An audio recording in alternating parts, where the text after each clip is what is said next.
encantada de saludarlos una vez más en este su programa en vivo y en todas las retransmisiones a lo largo de la semana por Falconía TV. Hoy nos honra con su presencia el psicólogo John Aispurua, quien es profesor ya jubilado, ¿no? Profesor de la Universidad Central de Venezuela, conferencista, escritor y productor, además de conductor de los programas muy afamados, porque me han contado maravillas de ellos, en los programas Grandes Biografías y también Valores del Espíritu, que se transmiten a través del circuito Unión Radio. Pues bien, hay un programa que se llama Espectacular, que es Valores del Espíritu, que también estuve viendo, doctor, que así es el nombre del blog, así titula también la página en Facebook. Vamos a darle entonces la bienvenida y también para entrar en materia, para que nos hable acerca de esos valores del espíritu. ¿De qué valores estamos hablando en este caso y cuáles serían los valores del espíritu para el psicólogo John Aispurua? Katy, muchísimas gracias por la invitación. Un gusto enorme acompañarte en este programa y ofrecer por este medio un saludo muy afectuoso a todos los televidentes que sintonizan tu programa habitualmente y a toda la gente de este maravilloso lugar del estado Falcón. Un gusto estar por aquí y atender esta invitación para hablar de diversos temas muy en la onda cuántica, muy en la onda de lo que tu programa insinúa desde el mismo nombre. En efecto, desde hace ya 15 años presento a través de Unión Radio todas las semanas varios programas. Uno de ellos se titula Valores del Espíritu. Y como lo saben mis oyentes, de lo que me ocupo esencialmente, y ese es el formato del programa, me ocupo del análisis de obras literarias. Yo he querido ofrecer a lo largo ya de 3 lustros, de 15 años, ofrecer a quienes los escuchan estos programas una visión sintetizada del análisis de obras importantes de la cultura humana, desde los griegos hasta nuestros días. Ya yo he hecho más de 1000 libros examinados en sus claves, el autor del libro, los temas fundamentales que aborda, la trama esencial, la explicación de lo que ese libro indica. Pero, como lo conversábamos fuera de cámara, Valores del Espíritu, además de tener que ver con la cultura en el sentido de ilustración, también tiene un trasfondo relacionado con la ética, con los principios esenciales que orientan el crecimiento espiritual de las personas. Entonces, Valores del Espíritu tiene que ver con cultura, con educación, con ilustración, pero también con crecimiento personal y crecimiento espiritual. Hablando de crecimiento espiritual, bueno, se dice y nosotros apoyamos obviamente esa premisa de que somos espíritus encarnados en un cuerpo, pero no podemos olvidar justamente el cuerpo. Claro. Y entonces hay que cuidar nuestra salud. Para usted como psicólogo, la salud es un valor importante, imagino, si acaso no el principal. Sin duda, sin duda. Yo recuerdo mucho esa canción que dice que sobre la felicidad humana, que dice salud, amor y dinero, que el que tenga estas 3 cosas, que le dé gracias a Dios. Y lo dice en este orden: salud, dinero y amor. Aunque ese orden es muy discutible. Pero realmente, en todo caso, se coloca la salud en primer lugar, porque efectivamente cuando no disponemos, cuando no disfrutamos de la salud, nos disminuimos mucho. Pero una salud integral, doctor, integral, en este caso, ¿no? Y ya de eso a eso me voy a referir, pero quería establecer como marco inicial que la salud es tan importante, integralmente hablando, que cuando no la tenemos es cuando más valoramos lo que significa estar sanos, saludables, con la capacidad extraordinaria de esta maravillosa ingeniería y arquitectura que es el organismo humano, en combinación naturalmente con el ser espiritual que lo anima, que lo coordina. Porque tú lo has dicho muy bien, hay gente que dice yo tengo un espíritu, yo digo yo tengo un cuerpo, yo soy un espíritu, yo poseo un cuerpo. Y en efecto, de esta noción, de esta dualidad espíritu-cuerpo, nace una visión integral una concepción general de la vida, del ser humano, y en el ámbito de la salud, una concepción claramente psicosomática. Es decir, la salud espiritual es un prerequisito de la propia salud corporal, así como la salud del cuerpo también influencia en las condiciones del espíritu. Hay algo que me encanta del doctor John Aispurua y es justamente su deseo siempre de esa visión optimista, de esas grandes cosas que puede hacer el ser humano y de lo cual somos capaces todos.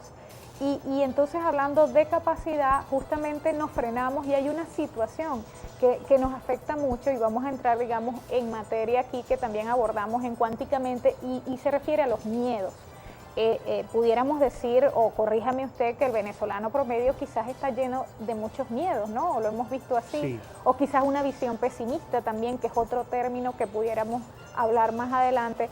¿Qué me puede decir acerca de los miedos, no solamente también del venezolano, sino también del ser humano en esta situación que está atravesando el mundo? Permíteme complementar algo de lo anterior. La Organización Mundial de la Salud, la OMS, define la salud como una condición holística, como una condición de bienestar bio, psico, socio, espiritual. Muy bien. Es decir, no solo la salud desde la perspectiva orgánica, ni siquiera emocional, mental, sino global. Diferentes Salud dimensiones. Biológica, orgánica, salud psicológica, emocional, conductual, salud social, tiene que ver con la interacción con los demás, y salud espiritual como ya una visión holística global. En ese sentido, dentro de esa concepción global, hay muchos aspectos que pueden alterarla. Uno de ellos es el que tú me invitas a desarrollar con respecto a los miedos. Hay gente sobre este tema que tiene una visión quizás limitada. Se imagina que los miedos en sí mismos son negativos, y no es así. El miedo es una emoción primaria que está dentro de los recursos de la vida, de cada quien, para preservarnos. Cuando tenemos miedo al fuego, de alguna manera es una alerta para que no nos quememos. De sobrevivencia. Ahora, cuando ese miedo se exacerba y deja de ser un elemento de cautela, de cuidado, y se convierte en un factor inhibidor que paraliza a la persona, ya hablamos de una patología. De modo que el miedo es un primer recurso que nos invita a ser cuidadosos. Por ejemplo, ¿quién en nuestra Venezuela actual y en muchos otros lugares del mundo, quién no le va a tener miedo a la delincuencia? Una persona que no tenga ese miedo y no adopta una estrategia para cuidarse, evidentemente está actuando indebidamente, no está tomando las previsiones del caso. Pero ese es un término interesante. Pero ese miedo no debe llevarle a que se encierre en su casa, no quiera salir y su vida se convierta en un escenario cerradísimo. De modo que hay una diferencia entre el miedo como recurso básico, como una emoción que nos permite tener cuidado ante las situaciones aversivas o negativas, y otra cosa es que el miedo nos controle. Y a partir de que nos dejemos llevar por el miedo, paralicemos nuestra capacidad de vivir, nuestra capacidad de actuar. Vamos a apoyar un poco esto, doctor, con un video que tenemos, y le vamos a pedir por favor a Máster que lo coloque, acerca de vencer el miedo, atrévete. Es un video de verdad bien corto, pero súper interesante y motivante, y les voy a pedir entonces que lo vean con detenimiento. Vamos a esperar un poco, que mientras los muchachos lo colocan, porque justamente es aquel miedo que paraliza y que la gente a veces, usted dice que es una patología, pero yo diría que entonces ya la gente sufre como que esa patología. El miedo patológico se transforma en una fobia. Por ejemplo, es natural que le tengamos miedo al mar, en el sentido de tener cuidado de que no nos metamos mucho más allá de la orilla. Pero si ese miedo es fóbico, una talasofobia, la llamamos clínicamente, eso impide que una persona, y yo tuve pacientes que mostraban ese comportamiento patológico, que en toda su vida nunca se habían bañado en el mar, porque en lugar de un miedo que lo preserve y que lo haga tener cuidado, lo convierte en un miedo, en un pánico de tal naturaleza que no le permitía disfrutar de algo tan maravilloso como es bañarse en el mar. De modo que hay que distinguir entre el miedo y la fobia, porque la fobia, además de ser un pánico irracional, termina por encapsular a la persona e impedir que lleve una vida libre, una vida bien desenvuelta. Lo mismo es con el miedo al amor. Una cosa es que tengamos cuidado con quién nos relacionamos y otra cosa es que nos privemos en la vida de una experiencia tan maravillosa como el amor compartido con otra persona. Bueno, y que nos privamos de muchas cosas, porque a eso iba, doctor, y justamente por eso quería apoyar con el video que están por colocarlo en Máster, porque usted habla de patologías, pero a veces, o sea, la realidad es que nos frenamos muchas veces de hacer muchas cosas, y yo que veo pues en la calle a veces el venezolano promedio es así. Vamos a ver el video con detenimiento, por favor, los voy a invitar a que lo vean, y entonces luego seguimos hablando más acerca de los miedos que tenemos el venezolano promedio hoy en día, ¿no?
Atrévete y cambia. ¿Cómo vencer los miedos entonces? Pero muchos, decíamos antes del video justamente, suelen estar paralizados y no realizar muchas cosas o sueños.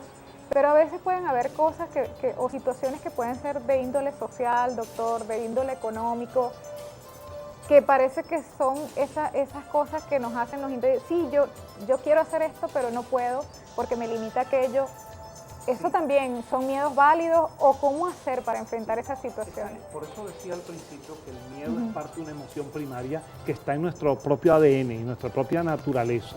Ahora, a partir de ese elemento que está en nuestra vida para preservarnos y para protegernos, dependiendo de cómo vaya nuestro desarrollo evolutivo, cómo es nuestra niñez, cuál es nuestra relación con nuestros padres, si están ellos, con el resto de la familia. Luego, a medida que vamos avanzando, la socialización, cómo es la manera como abordamos la escuela, qué tipo de aprendizajes tenemos. Esos miedos pueden llevarse por un cauce apropiado o pueden convertirse en nuestros propios enemigos. Una experiencia negativa de orden traumática, si no es atendida a tiempo, si no es sanada, puede significar una huella profunda que impida que esa persona lleve una vida plenamente desarrollada, libre, feliz. Una experiencia dañina puede hacer que la persona a partir de allí no se atreva, como lo hemos visto en el video, no se atreva a hacer, no se atreva a pensar, no se atreva a hacer, no se atreva a ser feliz, porque el miedo ha dejado una cicatriz, una huella profunda muy dañina, muy negativa. En resumen de esto, el miedo es un elemento primario que es parte de nuestros mecanismos de defensa, pero tiene unos límites.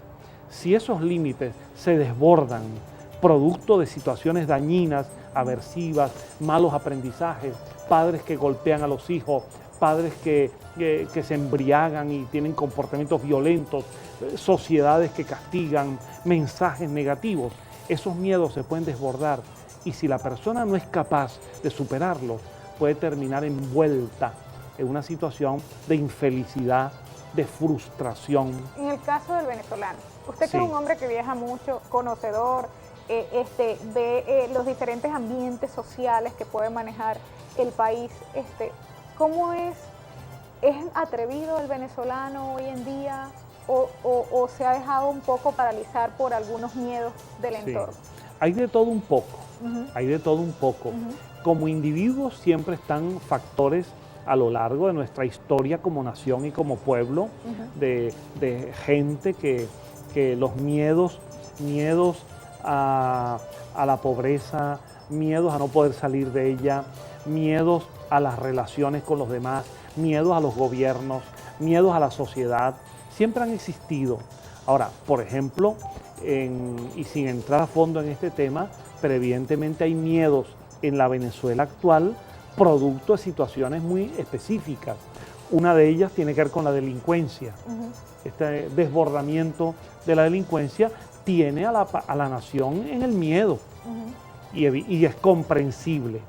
Ahora, la invitación natural es a que los recursos del Estado se inviertan adecuadamente para frenar esas conductas delictivas, pero también los ciudadanos podemos hacer mucho para, tomando las precauciones del caso, no permitamos encerrarnos, enrejarnos y vivir en una jaula. Hay un tipo de miedo, el fanatismo. Sí. Que yo considero que también, obviamente, es un miedo, es una clase de miedo, porque Sí. si no actuáramos de esa forma. Hábleme Sí. acerca del fanatismo, porque sé que usted tiene tremendas conferencias al respecto, Sí. que nos ilustre un poco sobre eso, porque quizás también en la misma Venezuela que hemos visto en los últimos años, hay esa tendencia, ¿no?, al fanatismo, y también está el fanatismo religioso, Sí, y está político. la tendencia del político, Hasta el deportivo. Correcto. Sí. Y entonces llegan a suscitarse enfrentamientos justamente producto Sí, de ese fanatismo. tú lo has dicho muy bien. El fanatismo nace de un miedo, que es el miedo a pensar con libertad. Cuando una persona se envuelve en el fanatismo religioso, es porque se imagina que tiene una verdad absoluta y que nadie más tiene derecho a tener una verdad diferente. El caso de lo que está ocurriendo, por ejemplo, en algunos países en el mundo islámico, que no debe ser confundido con todo el pueblo, con esos millones, centenares de millones que creen que tienen una religión muy respetable como toda religión. No, pero cuando algunos fanáticos se imaginan que son dueños de la verdad y que quien no cree en esa verdad merece ser decapitado o merece ser sujeto de un acto de terrorismo, o porque un caricaturista, como ocurrió en París, unos dibujantes por una caricatura hayan sido víctimas de un atentado terrorista, esos fanáticos son víctimas de su propio miedo a pensar, porque no quieren ni ver una caricatura diferente, ni leer un periódico distinto, ni escuchar una opinión diferente. En estos momentos, por ejemplo, el Papa Francisco ha denunciado algo terrible. En Siria han sido decapitados una veintena de egipcios cristianos coptos, que no cometieron otro delito que ser cristianos para este grupo de fanáticos. También en la historia del cristianismo hubo mucho fanatismo. Entonces el fanatismo religioso, igual que el fanatismo político, tiene que ver con una actitud cerrada al libre pensamiento. En cambio, cuando una persona dice, yo tengo creencias definidas en una religión, o en un partido político, o en un equipo deportivo, pero mis creencias no se las puedo imponer a los demás, sino que yo respeto que el otro tenga una creencia distinta a la mía, y podemos sentarnos en una mesa a compartir ideas y a procesarlas civilizadamente. Yo te escucho para que tú me escuches, yo te respeto para que tú me respetes, yo tengo mi manera de ver las cosas que no es mejor que la tuya, pero tampoco peor. Cuando se establece un clima de tolerancia, de libertad de pensamiento, en que fluyen las ideas, el fanatismo disminuye. Y algo tan lamentable como el deporte. Yo lo digo porque, por ejemplo, a mí me gusta el béisbol Y en algunos programas de televisión tengo compañeros en los canales que me han dicho, tú eres de tal equipo, que no lo voy a decir ahora. Que es muy bien. Bueno, pero está bien, pero yo soy de ese equipo, pero cuando mi equipo que no ganó y el otro equipo fue a la Serie del Caribe, yo apoyé a Venezuela en la Serie del Caribe. Ya no se trata de que no era mi equipo, ya se trata de que es el país, de que es el equipo de todos. Entonces, cuando somos capaces de tener ideas, porque tenemos derecho a ellas, en política, en religión, en deportes, sobre la vida, pero también respetamos el derecho de los demás a tener sus propias ideas, esa es la base de la convivencia. Y allí los miedos desaparecen mucho. Excelente, bueno, estamos conversando con el doctor John Aispurua. Bien, él es profesor de la Universidad Central de Venezuela, escritor, también un connotado productor y conductor de los programas Grandes Biografías y Valores del Espíritu, de los cuales estamos hablando hoy aquí en Cuánticamente. Bueno, al regreso vamos al primer corte y en breve seguimos con más. Saludos a todas las amigas que nos acompañan hoy aquí en la escena, al amigo Richard Zambrano también que nos está acompañando en esta noche. Y bueno, ya volvemos con más. Gracias por escribirnos a través del 0424-617-6615. Ya regresamos.